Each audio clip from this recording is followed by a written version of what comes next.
Assalamualaikum warahmatullahi wabarakatuh. Perkenalkan, nama saya Muhammad Usmanuddin. Saya adalah guru sejarah kebudayaan Islam pada Madrasah Aliyah An-Nur Tebing Suluh, Lempuing Oki, Provinsi Sumatera Selatan. Sekaligus peserta PPG dalam jabatan batch 1 pada Universitas Islam Negeri Mahmud Yunus Batu Sangkar, Sumatera Barat, dengan nomor peserta 790048060 dengan NIM 2460102391. Pada kesempatan kali ini saya akan menampilkan video pembelajaran di kelas 10 dengan tema substansi dan strategi dakwah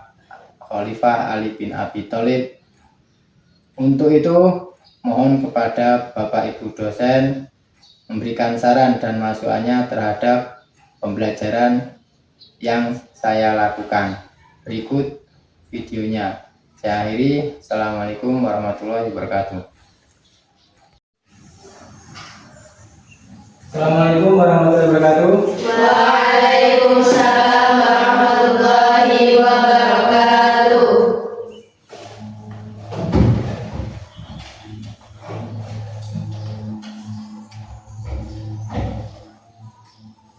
Apa kabar semuanya? Alhamdulillah, luar biasa, Allahu Akbar. Berarti sehat semua ya.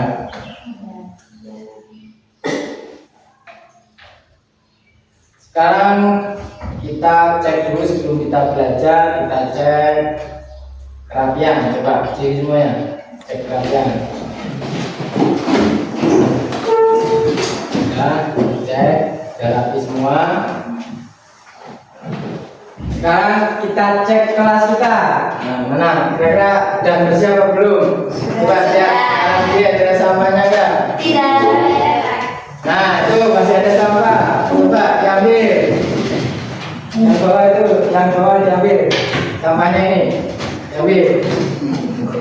Ambil satunya, ambil itu. Itu ya satunya ambil. Nah, di bangku sampah dulu ya. Bangku sampah dulu.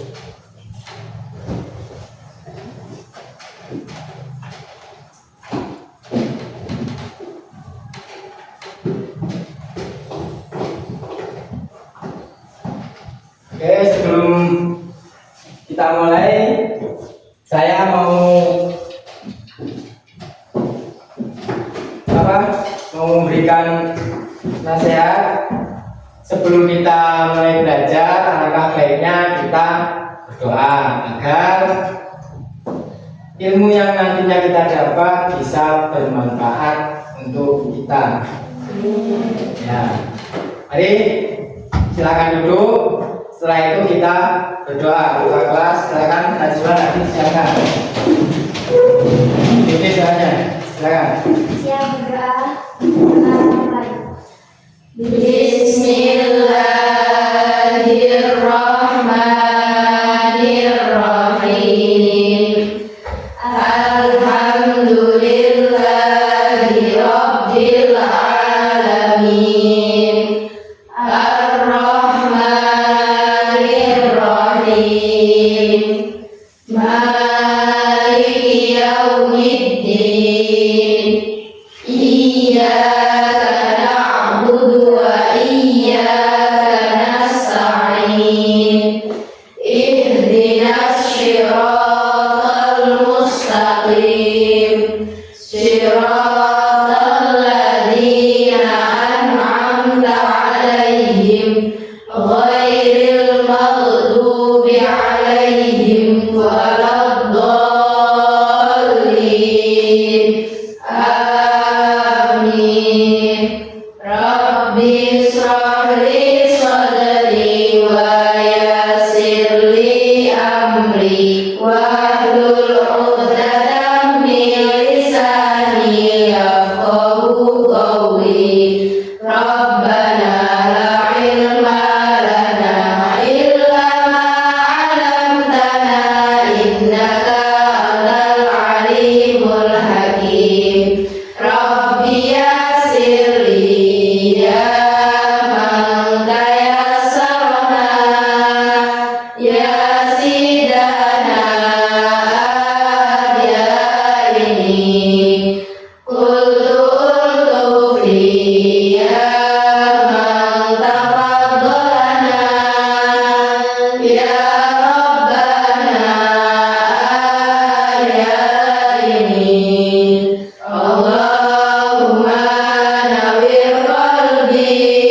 binuril ilmi wa nawwir qalbi binuril imani wa nawwir qalbi binuril fahmi wa hadil qalbi bi rahmatika ya arhamar rahimin. Berdoa selesai.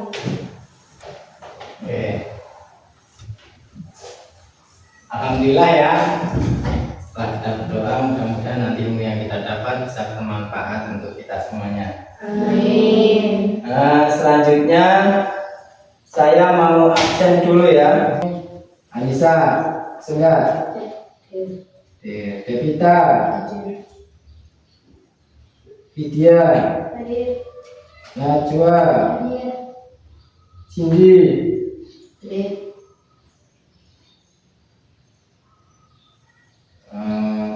Nazila, Hadir. Nurlaila, Hadir. Putri. Hadir. Alhamdulillah hadir semua ya. Ya. Setelah ini kita mulai selanjutnya. Saya sangat senang sekali karena hasil dari evaluasi kemarin nilai kalian semua itu sangat memuaskan ya. Nah, bagus-bagus, alhamdulillah. Berarti kalian memperhatikan apa yang saya sampaikan. Nah, coba untuk mengulas kembali, siapa tahu masih ada yang sudah mulai lupa atau gimana. Nah, pelajaran kita sekarang kan Khulafaur Rasyidin yang keempat, yaitu Ali bin Abi Thalib. Terus sebelum Ali bin Abi Thalib ada berapa khalifah? Tiga. Yang pertama Abu Bakar As-Siddiq. Yang kedua Umar bin Khattab. Terus yang ketiga Utsman bin Affan. dan selanjutnya Ali bin Abi Thalib. Ali bin Abi. Thalib. Oke, gambaran materi yang akan diajari. Kira-kira ada yang sudah tahu belum?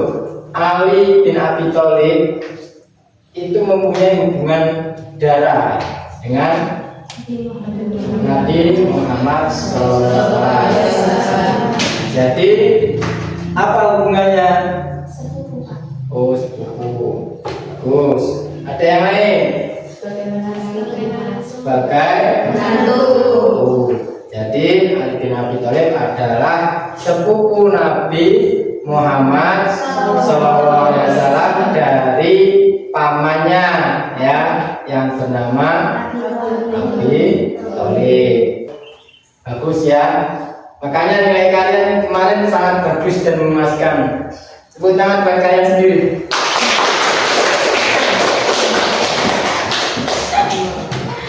Oke. Setelah ini saya mau menyampaikan tujuan pembelajaran ini. Nah, saya bacakan.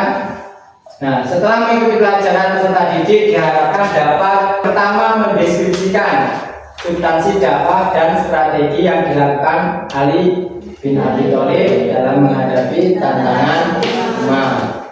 Jadi ini nanti tujuan pembelajarannya untuk kalian. Yang kedua, menganalisis perbedaan strategi dakwah antara masa Ali bin Abi Thalib dengan masa Khulafaur Rasyidin. Yang ketiga, menyusun refleksi nilai-nilai dakwah Ali bin Abi Thalib untuk diterapkan dalam kehidupan masyarakat.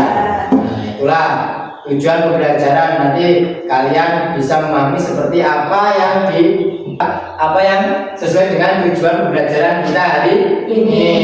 Oke. Selanjutnya kita langsung memulai materi. Materi kita yang sekarang yaitu apa? Apa? Judulnya apa? Judulnya apa? Substansi dan strategi dakwah Khulafaur Rasyidin Ali bin Abi Thalib. Nah, substansi dan strategi dakwah Khulafaur Rasyidin. Keempat yaitu Ali bin Abi Thalib. Jadi di sini Ali bin Abi Thalib adalah sepupu Nabi dan menantu dari Nabi. Jadi hubungan darah antara Nabi dengan Ali itu sangatlah dekat. Di sini selain dari khulafah yang keempat, Ali juga termasuk sebagai apa? Orang yang pertama masuk Islam, atau bisa disebut dengan apa? Ayo, siapa yang tahu? Coba, apa yang tahu? Apa? As-sabiquna awalun. Jadi orang-orang yang pertama memeluk Islam. Yang selanjutnya kita langsung menyimak video ini supaya nanti saya akan putar video, kalian cermati, kalian pahami agar kalian lebih jelas ya. Lebih jelasnya nanti disimak. Nah, kira-kira yang menurut kalian penting untuk pembelajaran nanti atau untuk kisi-kisi kalian nanti belajar ya, silakan dicatat ya. Nah, oke, akan saya putarkan videonya.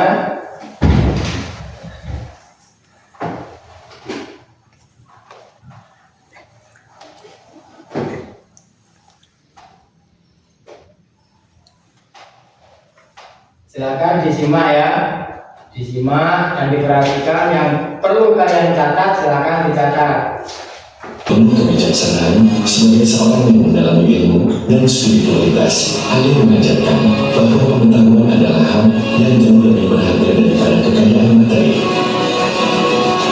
Salah satu ucapannya yang terkenal adalah ilmu lebih baik daripada harta, karena ilmu menjaga engkau, sedangkan harta engkau yang harus menjaganya. Kata-kata ini menggambarkan betapa pentingnya ilmu dalam kehidupan yang tidak hanya akan membimbing seseorang menuju kebenaran, tetapi juga menjaga kualitas dan integritas diri. Ali mengajarkan bahwa ilmu adalah cahaya yang akan membimbing umat manusia dalam menghadapi kehidupan yang penuh tantangan. Ilmu tidak akan pernah habis seperti harta yang bisa lenyap dalam sekejap. Dan kebijaksanaan terus menginspirasi banyak orang, terutama mereka yang berjuang untuk kebenaran dan persatuan umat. Semangat hidup Ali bin Abi Thalib tetap menjadi warisan yang tak ternilai. Setiap langkah hidupnya adalah teladan bagi umat Islam, dan meskipun tubuhnya telah tiada, ajaran serta keteladanan yang dia tinggalkan akan terus menginspirasi generasi demi generasi. Ali bukan hanya sekadar seorang pemimpin atau pejuang, melainkan juga simbol perjuangan tanpa henti demi kebaikan dan keadilan. Ali tidak pernah takut untuk berdiri di atas prinsipnya, meskipun harus menghadapi musuh yang lebih kuat atau tekanan politik yang besar. Keberanian ini harus menjadi contoh bagi kita untuk selalu berani berbicara dan bertindak sesuai dengan apa yang benar, meskipun itu tidak populer. Videonya cukup, sudah dicatat, berarti kita lanjut. Nah, ini setelah kita nyimak video, kira-kira menurut kalian apa isi dari video itu? Ada yang tahu? Yang nyimak? Isi dari video itu tentang apa saja?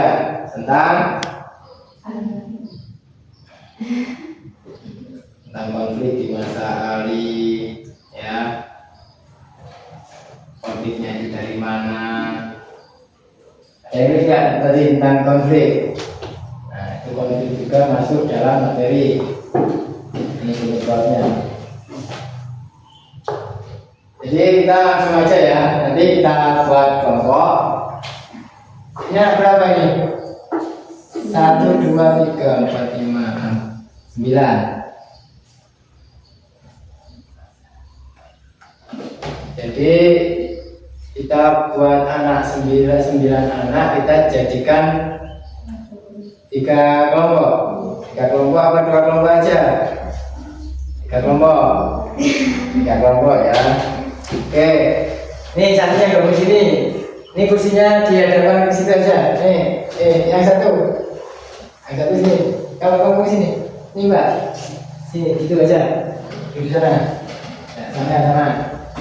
Nah. Ini adiknya ke sini. Yang depan ada di belakang aja ya. Yang depan ada di belakang. Yang depan fungsinya di balik belakang. Jadi tugas kalian berkelompok ini mendiskusikan apa penyebab konflik di masa Ali. Dan tadi kan sudah nyimak videonya. Terus apa nilai kepemimpinan yang bisa kita pelajari dari Ali? Jadi kepemimpinan Ali itu gimana? Itu yang perlu didiskusikan oleh kalian. Coba nanti pikirin jawabannya ya. Nah, ini saya kasih untuk soalnya. Jadi nanti saya tanya, umpamanya strateginya apa, konfliknya apa, ada berapa konflik. Silakan saya kasih waktu 10 menit untuk berpikir. Ada masalah apa?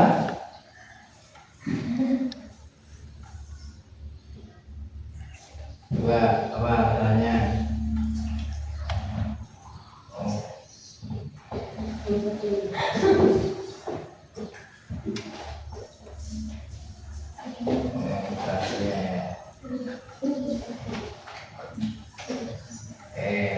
Iya.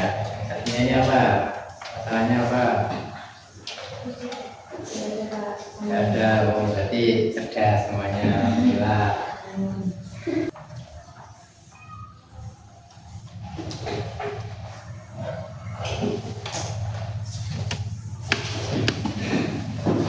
Ini ada yang bisa dibantu. Pak, kira-kira masalahnya apa?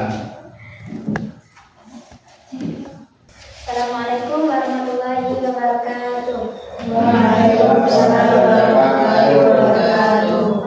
Dan kami dari kelompok 1, saya sebagai moderator, tapi juga nanti ikut menjelaskan materinya yang akan disampaikan. Ya, materinya silakan. Materinya apa?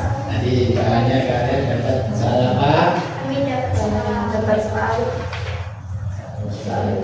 Sebutkan 2 strategi utama yang digunakan Ali bin Abi Thalib dalam menyampaikan dakwah. ini kan jawabannya ada 6 ya teman-teman. Tapi karena cuma 2, jadi kami sebutin 2 aja. Tapi kalau misalkan mau tanya, silakan menjawab. Yang pertama, menggunakan pendekatan kemanusiaan, yaitu Ali mengedepankan pendekatan yang manusiawi, lemah lembut dan penuh pengertian dalam menghadapi lawan politik maupun rakyat biasa. Yang kedua, dakwah bil lisan dengan perkataan. Ali aktif berkhutbah, memberikan nasihat dan berdialog langsung dengan umat untuk menyampaikan ajaran Islam. Cukup. Sekian dari kelompok kami. Assalamualaikum warahmatullahi wabarakatuh. Waalaikumsalam. Assalamualaikum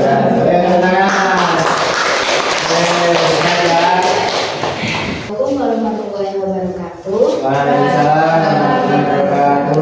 Kami dari kelompok 2 ingin mempresentasikan materi yang telah kami pelajari pada hari ini yang akan dibacakan oleh Saudari Rahma. Soal 1. Jelaskan 3 substansi utama dalam dakwah yang dilakukan oleh Ali bin Abi Thalib selama masa kepemimpinannya sebagai khalifah. Jawabannya apa? Jawaban kalian? 1. Menegakkan keadilan. 2. Persatuan umat. 3. Mengutamakan kebenaran dan kejujuran. Samakan. Mengutamakan kebenaran dan kejujuran. Maksudnya gimana itu? Coba jelaskan. Coba saya nggak jelaskan. Yang pertama coba. Menegakkan keadilan. Ali sangat menekankan pentingnya keadilan sosial dan hukum yang adil tanpa memandang kedudukan atau hubungan keluarga. Yang kedua, persatuan umat. Ia berusaha keras menjaga kesatuan umat Islam di tengah berbagai konflik dan perpecahan setelah terbunuhnya Utsman bin Affan. Yang ketiga, mengutamakan kebenaran dan kejujuran. Ali mengajarkan pentingnya kejujuran, amanah, dan kebenaran dengan dalam segala situasi, bahkan jika harus menghadapi fitnah dan konflik besar. Coba ada substansi lain nggak selain itu?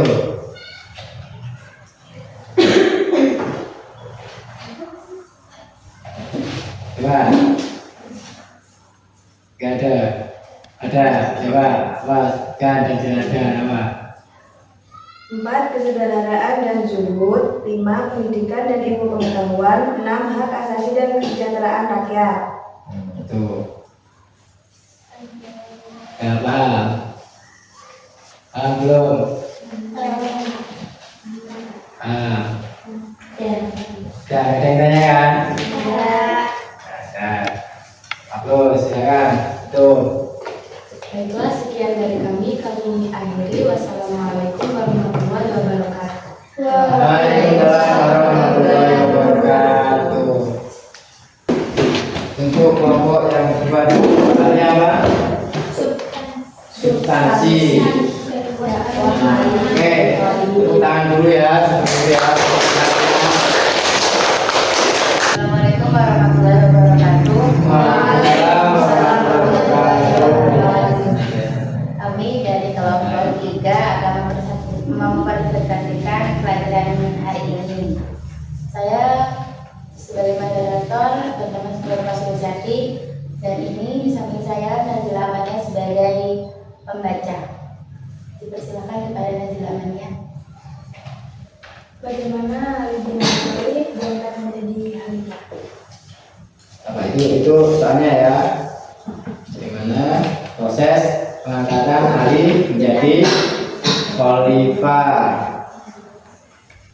Coba menurut kalian gimana? Kelompok 3 ya. 1. Kondisi setelah wafatnya Utsman bin Affan. Utsman bin Affan wafat dalam peristiwa yang tragis. Beliau dibunuh dalam kerusuhan di Madinah tahun 35 Hijrah, 65 Masehi. Setelah kematian Utsman, Ali mengalami kekosongan kepemimpinan dan situasi kacau. Masyarakat Muslim, terutama penduduk Madinah dan para pemberontak yang sebelumnya mengaku Utsman mendesak agar segera diangkat khalifah baru. Itu jawaban yang pertama. Nah, yang kedua apa? Kira-kira ada yang Nah. 2. Misalkan kepada Ali bin Abi Thalib. Banyak sahabat senior dan masyarakat bertanya meminta Ali untuk menerima jabatan khalifah. Ali pada awalnya menolak karena ia menyadari beratnya tanggung jawab tersebut dan kondisi umat Islam yang sedang terpecah. Namun karena desakan kuat dari berbagai pihak dan kebutuhan mendesak akan seorang pemimpin, akhirnya Ali bersedia. Coba. Saya mau ditanyakan, Saya apa penyebab lain dari pengangkatan Khalifah Ali bin Abi Thalib? yang sebutkan tadi berarti ya. Selain yang disebutkan tadi, coba ada yang lain apa lagi? Tania, coba. Bagi kami pada hari ini, saya akhiri. Kami. Kami akhiri. Karena kalian berkelompok jadi kami ya. Kami akhiri. Wassalamualaikum warahmatullahi wabarakatuh. Waalaikumsalam warahmatullahi wabarakatuh. Berikan aku itu buat saya. Bagus ya presentasinya ya. Alhamdulillah. Sepertinya jawabannya juga sudah memuaskan. Ini biar kalian gak ngantuk aja ya, diberi hadiah ya, hadiah. Mana yang paling bagus tadi ya? Kira-kira ada nggak yang paling pede? Pak, saya Pak, kelompok saya. Ada nggak? Tegang semua. Gimana dong? Ada yang mau nggak? Ini saya punya pipi salin. Ada yang mau nggak kira-kira? Oke, kelompok yang paling bagus kayaknya penyampaiannya tadi yang kelompok mana? Kelompok 1, 2, 3. Ayo yang mana? Biar kalian jangan ngantuk. Coba yang mana? Dan nanti kita bisa lanjut tes lagi. Atau nanti bisa. Nah ini sementara saya kasihkan yang paling bagus. Nanti masalah makanya mau bareng-bareng ya terserah kalian ya. Nanti waktu istirahat. Nah, ini tadi yang terbaik ini yang kelompok 3.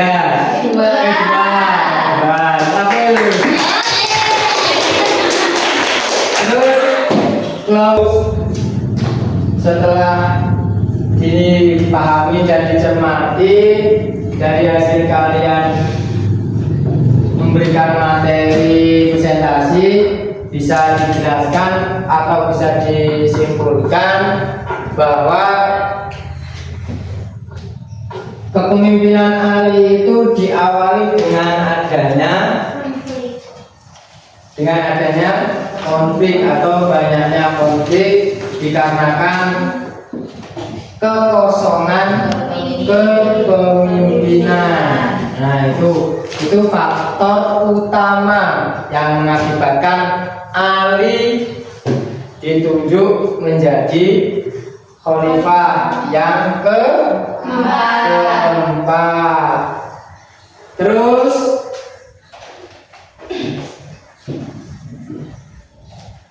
tokohnya, nah ini Ali sebagai tokoh utama dalam materi ini sebenarnya beliau itu tidak mau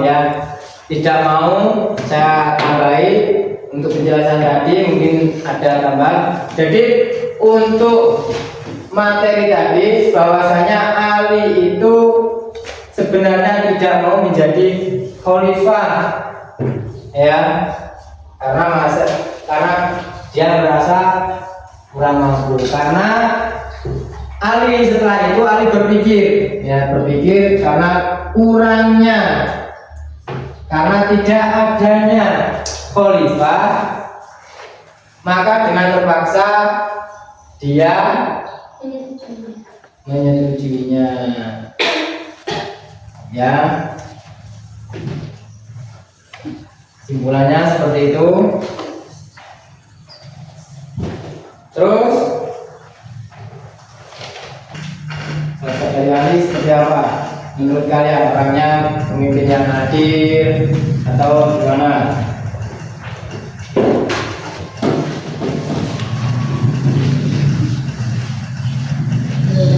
Apa nilai yang paling menginspirasi dari Ali? Nilai-nilai apa yang paling menginspirasi menurut kalian? Coba apa? Ali orangnya itu penyayang, tegas, terus selalu mengutamakan persatuan dalam mereka sendiri. Berarti meskipun berbeda kita mengutamakan persatuan. Terus ada yang lain? Menjadi salah satu tokoh Islam yang sangat dihormati oleh kaum Syiah. Tokoh yang sangat dihormati. Terus ada yang lain? Sosoknya seperti Ali apa? Bijaksana.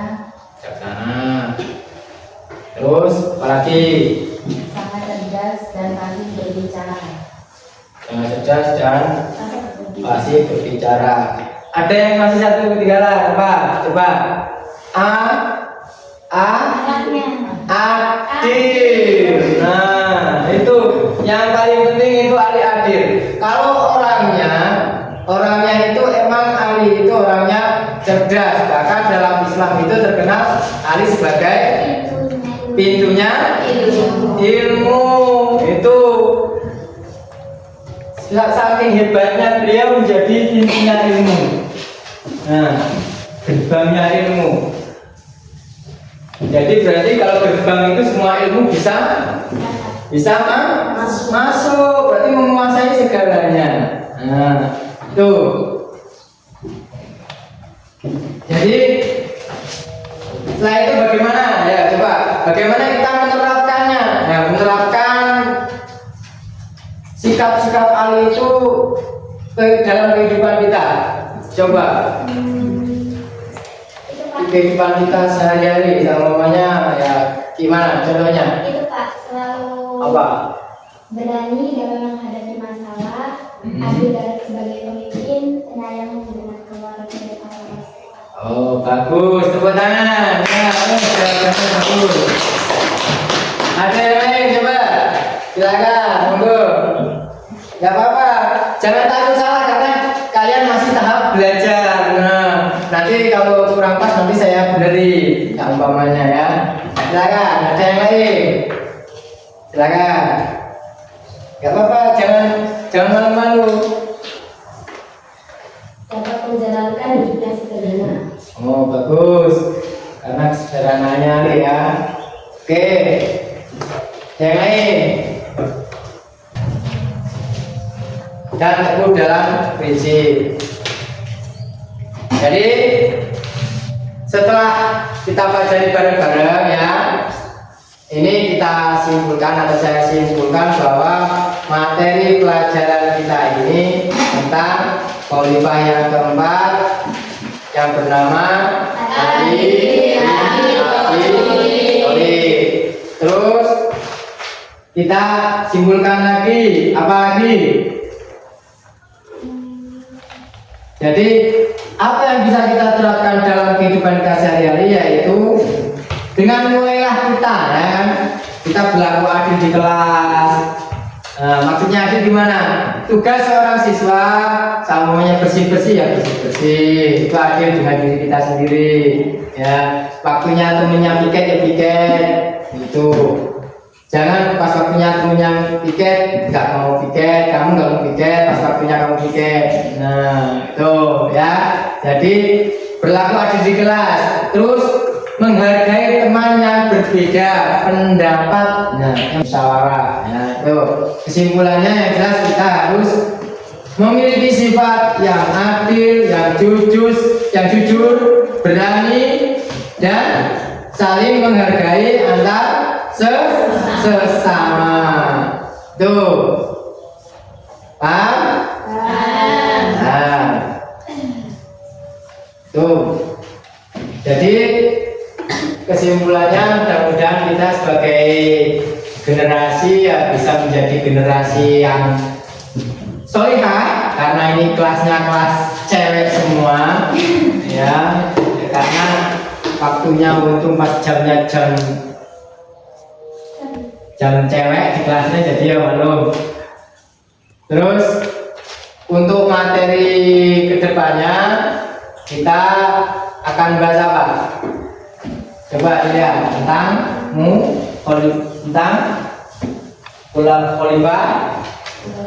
khalifah Umayyah, tentang Bani Umayyah. Jadi penjelasannya tentang Bani Umayyah itu adalah, kalau gambaran dikit ya, ini untuk materi kedepannya, ini gambarannya.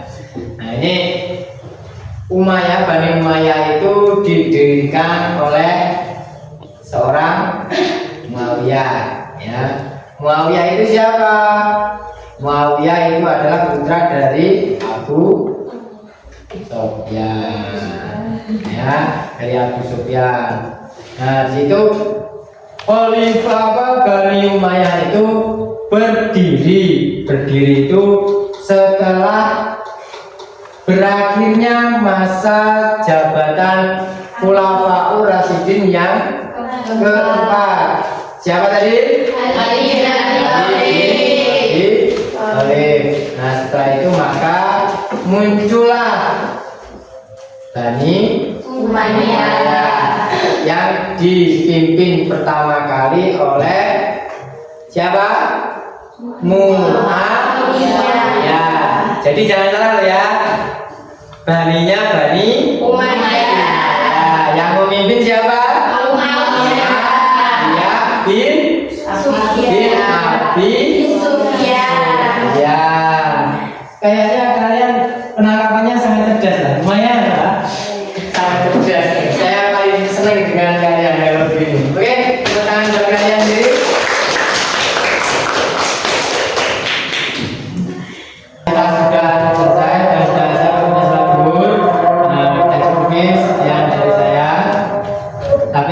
Sebelumnya berdoa dulu.